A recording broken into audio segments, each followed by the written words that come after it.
उपस्थित हूँ आपके साथ एक नई कहानी के साथ जिसका शीर्षक है बुद्धि की परीक्षा। एक बार एक राजा के कोई संतान नहीं थी। राजा की उम्र ढलती जा रही थी। राजा ने बहुत प्रयास किए, बहुत सारे हकीम और वैद्यों को दिखाया, परंतु नतीजा कुछ नहीं निकला।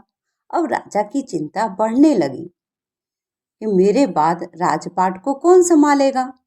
राजा ने लोगों से मंत्रणा की, तब एक सुझाव निकल कर आया। उन्होंने महल के भीतर एक महल बनवाया और उसके मुख्य द्वार पर बीज गणित का एक सूत्र लिखवाया और एक मुनादी करवा दी कि जो भी व्यक्ति इस सूत्र का हल निकालेगा वही इस राज्य का स्वामी व उत्तराधिकारी होगा। अब तो पूरे राज्य से बड़े बड़े गणितज्ञ और विद्वान वहां पहुंचने लगे, पर कोई भी उस सूत्र का हल ना निकाल सका। राजा की चिंता फिर बढ़ने लगी, पर उन्होंने अपने धैर्य को बनाए रखा और सौभाग्यवश एक दिन केवल दो व्यक्ति पहुंचे, जिनमें से एक गणितज्ञ थे, दूसरा एक साधारण युवक। युवक के जीर्ण शीर्ण वस्त्र देख करके द्वारपाल उस पर क्रोधित होकर उसको भगाने लगे।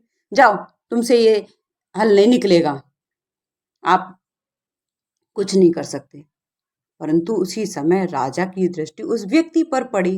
उन्होंने उस युवक को रुकवाया और युवक से बोले कि पहले ये जो अवसर है इस युवक को दिया जाए। पर युवक ने कहा, नहीं महाराज, पहले ये अवसर इस विद्वान व्यक्ति को दिया जाए।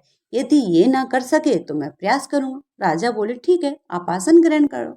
वह गणितज्ञ शाम ढलने तक प्रयास करता रहा, पर कुछ ना हुआ। अब उस युवक को बुलाया गया और जब युवक आया, उसने क्या करा, सहज तरीके से दरवाजे पर हाथ लगाया और धक्का दिया। दरवाजा खुल गया और जनता क्या करने लगी, करतल ध्वनि से उसका स्वागत करने लगी कि थोड़े से ही प्रयासों में उस युवक ने क्या करा, महल का दरवाजा खोल दिया।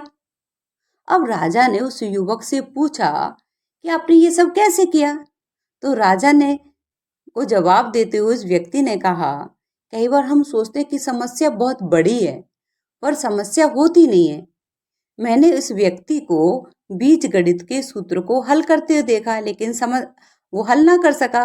तब मुझे समझ में आया ये कोई सूत्र नहीं है, ये सिर्फ बुद्धि को परखने के लिए लिखा गया है, इसलिए मैं ये दरवाजा खोल पाया।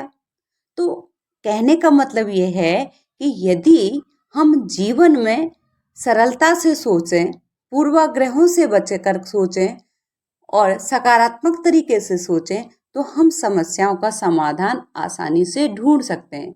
जीवन समस्याओं से भरा हुआ है, लेकिन जब सहजता, सरलता, सकारात्मकता के सोचते हैं तो वो समाधान आसानी से निकल सकता है। तो मुझे लग रहा है कि आप लोगों को ये कहानी समझ में आ रही होगी और आप इस कहानी को अपने सभी मित्रों के साथ शेयर करोगे, जिससे वो भी सकारात्मक ढंग से सोच सकें। आप सभी को मेरा धन्यवाद।